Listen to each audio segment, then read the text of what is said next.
नमस्कार, मैं Lalit Prajapati. DA hike को लेकर थोड़ी चर्चा करेंगे। केंद्रीय कर्मचारियों की नज़रें दरअसल इस पर लगातार टिकी हुई हैं और जिस तरह के अपडेट आ रहे हैं तो थोड़ा सा ऐसा लग रहा है कि एक झटकेदार खबर। दरअसल हमने आपको पहले ही बताया कि करीब करीब 2% के आसपास होनी चाहिए। तो अब खबर यह है कि होली के पहले यानी मार्च के पहले हफ्ते में इसका ऐलान संभव है। होली भी मेरा ख्याल है पहले हफ्ते में ही है। महंगाई भत्ता ये बड़ा इम्पॉर्टेंट रोल होता है। कर्मचारियों के लिए इसे डीए महंगाई भत्ता कहा जाता है और डीआर ये कहा जाता है पेंशनर्स के लिए। ये है महंगाई राहत, महंगाई भत्ता, महंगाई राहत। ये बात तो आप जानते ही होंगे। तो कितना परसेंटेज वो रह सकता है, कब इसका ऐलान होगा, इसका कैलकुलेशन सब किया जा रहा है।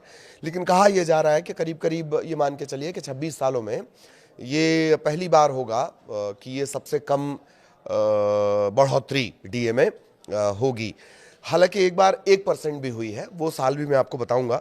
तो मोटा मोटी 2% की बात कही जा रही है। बहुत जल्द इसका ऐलान होने वाला है। क्या अपडेट इसका है वो हम आपको बता देते हैं। मार्च के पहले हफ्ते में उम्मीद है कि इसकी घोषणा हो सकती है। 7वें वेतन आयोग का जो कार्यकाल है वो खत्म हो गया। कब? 31 दिसंबर 2025 औपचारिक रूप से कार्यकाल खत्म हो गया है। नए का ऐलान हो गया है। उसमें अब फिटमेंट फैक्टर की बातें होनी जा रही हैं। तो जब तक वो ज़मीन पर नहीं उतरेगा तब तक 7वें के हिसाब से ही कैलकुलेशन चलेगा। अब 7वां वेतनमान आपको मोटा मोटी याद होगा 3% के हाइक के साथ 58% तक पहुंच चुका था। हमने लगातार जो अपडेट आपको दिए हैं कब कार्यकाल खत्म होने के वक्त तक, यानी 31 दिसंबर 2025 तक। तो 8वें वेतनमान का अपडेट अब धीरे धीरे चल रहा है। हालांकि कहा गया है केंद्र की तरफ से कि थोड़ा जल्दी करिए 8वें वेतन आयोग की जो पूरी टीम है उसे। तो डीए की बढ़ोतरी इन सब के बीच बहुत ज़रूरी है, क्योंकि जो 8वां वेतनमान है उसकी अनुशंसाएं होंगी, फिर फिटमेंट फैक्टर तय किया जाएगा, फिर अनुशंसाएं होंगी, फिर वो सिफारिश करेगा, फिर सरकार उसको अपने बजट पे परख के देखेगी कसौटी पे कितना असर पड़ रहा है। उसमें तो बहुत टाइम लग जाएगा। तब तक महंगाई से राहत कैसे मिलेगी? आमतौर पे 2 बार इस तरीके का डीए हाइक रहता है। एक मार्च के आसपास रहता है और फिर एक जुलाई से दिसंबर वाले सेशन में होता है। तो 31 दिसंबर 2025 7वें वेतन आयोग का कार्यकाल खत्म हुआ है। तो इस साइकिल के लिए 3% बढ़ोतरी के साथ डीए 58% तक पहुंच गया था। अब ये माना जा रहा है कि जनवरी 2006 के बदलाव में 2% की बढ़ोतरी होगी, जिससे डीए 60% तक पहुंच जाएगा।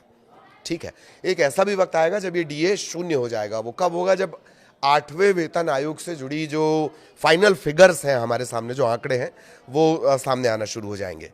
तो अगर ये बढ़ोतरी 2% होती है तो 2000 के बाद जनवरी में देखी गई ये सबसे कम बढ़ोतरी होगी। जनवरी 2000 में बढ़ोतरी हुई थी 1% की और उसके बाद ये 2% सबसे कम होगी। कैसे, वो भी आपको बता देते हैं। 2025, 2018, 2007 जनवरी में बढ़ोतरी जैसी होगी जैसी कॉमन रही है।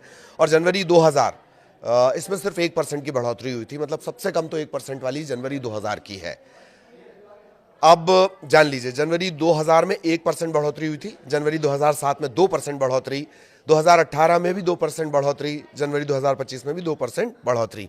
तो 2026 में 2% की बढ़ोतरी पिछले 26 साल में सबसे कम में से एक मानी जाएगी। इससे पहले ऐसा नहीं है, और भी ज़्यादा बढ़ोतरी हुई है। दूसरे सेशन में जब बढ़ोतरी होती है तो और ज़्यादा होती है, लेकिन ये बढ़ोतरी 2% के आसपास होगी। तो इसे 26 सालों में सबसे कम बताया जा रहा है। अब एक बात और भी है, केंद्रीय कर्मचारियों के जो स्लैब हैं वो करीब करीब 20 के आसपास स्लैब हैं, 20 से शायद ऊपर ही है, मैं अगर गलत नहीं हूं तो उसमें अगर 1%, 2% के भी इजाफे होते हैं तो वो सबसे न्यूनतम 20,000 से लेकर 1 लाख तक में उसके परसेंटेज बहुत ज़्यादा हो जाते हैं। और फिर आपको बता दें कि ये डीए जो होगा ये उस वक्त ज़ीरो हो जाएगा जब 8वें वेतनमान से जुड़े आंकड़े, फिगर्स एकदम ज़मीन पर आ जाएंगे। ठीक है, 8वां वेतन लागू होने पर डीए का क्या होगा? इसके बाद 2025 में इसके ऐलान कर दिए गए। 3 नवंबर 2025 को जो टीओआर होता है, ये बड़ा महत्वपूर्ण है, टर्म्स ऑफ रेफरेंस, इसे नोटिफाई कर दिया गया है। इसके बाद एक तरह से आप इसे समझिए कि जमीन पर काम शुरू होता है। तो अभी स्टेटस क्या है? आधिकारिक वेबसाइट 8cpc.gov.in ये लाइव है, इस पर आप सारे अपडेट दे सकते हैं। अच्छा, ये सब बताने की जरूरत क्यों है? इंदौर में फ्रॉड का एक नया तरीका, कोई छोटी मोटी कर्मचारी संख्या तो है नहीं, करीब करीब 1 करोड़ जाती है। 1 करोड़ कैसे जाती है? 69 लाख के आसपास तो इसके पेंशनर्स हैं, 50 लाख के आसपास इसके कर्मचारी हैं, DADR। ठीक, ये संख्या 1 करोड़ के पार पहुंचती है, इन सभी की जिज्ञासा है। इंदौर में क्या हुआ, एक .apk फाइल जो फ्रॉड करने के लिए इस्तेमाल की जाती है, .apk डॉट एप्लीकेशन, ऐसी फाइल भेजी गई, इसमें लिखा हुआ था अपडेट। जैसे ही आप उस पर क्लिक करेंगे वो एक्टिवेट होगी, एक्टिवेट होने के बाद वो आपके मोबाइल को हैक करेगी और फिर आपके अकाउंट को खाली करेगी। इस तरह के फ्रॉड से बचना है आपको, उसके लिए सबसे बेस्ट है 8CPC 8 cpc.gov.in लाइव है, यहां पर सारे अपडेट हैं। माई गॉव पोर्टल पर एक डिटेल क्वेश्चन उपलब्ध है, उसमें आप सवाल जवाब के सिलसिले समझ सकते हैं। बहुत सारे सुझाव के लिए भी इसमें आमंत्रित किया गया है। सिर्फ ऑनलाइन सबमिशन होगा, 16 मार्च 2026 तक सबमिशन दिए जा सकते हैं। 18 सवाल हैं। फिटमेंट फैक्टर, सालाना इंक्रीमेंट, फिटमेंट फैक्टर इसको लेकर हम कई बार बात कर चुके हैं। यही निर्धारित करेगा कि केंद्रीय कर्मचारी और पेंशनर्स की जो सैलरी इजाफा है वो क्या होगा। पेंशन स्ट्रक्चर अलाउंस रिवीजन, तो रिकमेंडेशन आप जमा कर सकते हैं। 3 नवंबर 2025 से 18 महीने का वक्त मिला है, किसको, आयोग को मिला है। इसकी हेड है सुप्रीम कोर्ट की पूर्व जज रंजना प्रकाश देसाई। फिटमेंट फैक्टर 1.83 2.46 के बीच हो सकता है। इसके कैलकुलेशंस मैंने दूसरे वीडियो में बताए हैं, वो आप देख सकते हैं।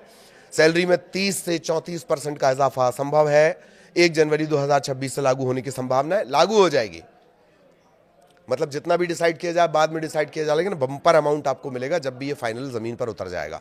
बम्पर जिसे आप एरियर कहते हैं। और एक बार नया पे स्ट्रक्चर लागू होता हो, जैसे ही लागू होगा, जैसे मैं आपको बता रहा था, तो डीए रीसेट हो जाएगा, वो 0 पे चला जाएगा। अभी डीए 58% के आसपास है, माना जा रहा है 60% पहुंचेगा। और ये हमने आपको बताया है कि 60% इसके पहुंचने में 2% पिछले 26 सालों में सबसे कम में से एक है। जनवरी 2000 में 1% था।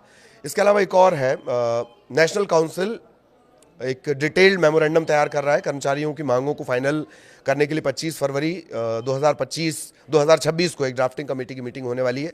सलाह इसमें दी जाएगी, क्योंकि मंत्रालयों, विभागों, राज्य सरकारों, यूनियन टेरिटरीज, कर्मचारी यूनियन, पेंशनर, रिसर्च करने वाले, शिक्षाविद, ये सब उसमें इनपुट देंगे। इनके इनपुट का बहुत महत्वपूर्ण रोल होता है। तो अगर आप इनमें से जुड़े हो तो आप अपना इनपुट जरूर दें।